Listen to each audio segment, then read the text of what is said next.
بسم اللہ الرحمن الرحیم۔ السلام علیکم ورحمۃ اللہ وبرکاتہ۔ آج ہم آپ سے نہایت ہی اہم اسلامی معلومات شیئر کریں گے، امید کرتے ہیں کہ آپ پسند کریں گے۔ دنیا کا پہلا قتل کس نے کیا؟ قابیل نے حابیل کا۔ علم الحساب کا آغاز کس نے کیا؟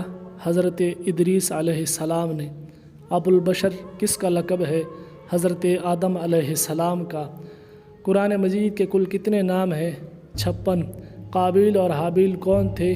حضرت آدم علیہ السلام کے بیٹے۔ اسلام کے پہلے مؤذن کون تھے؟ حضرت بلال رضی اللہ تعالی عنہ۔ قرآن مجید میں رکوع کی تعداد کیا ہے؟ 558۔ قرآن مجید میں کتنی منزلیں ہیں؟ 7۔ قرآن مجید کتنے عرصے میں نازل ہوا؟ 22 سال 5 ماہ 14 دن میں۔ نماز جنازہ کا ذکر کس سورہ میں آیا ہے؟ سورہ توبہ میں۔ دنیا کے دوسرے پیغمبر کا نام کیا ہے؟ حضرت شیس علیہ السلام کا۔ واقعہ معراج کا ذکر کس سورہ میں آیا ہے؟ سورہ بنی اسرائیل میں۔ اسلام کے پہلے سفیر کون تھے؟ حضرت مصعب بن عمیر رضی اللہ تعالیٰ عنہ۔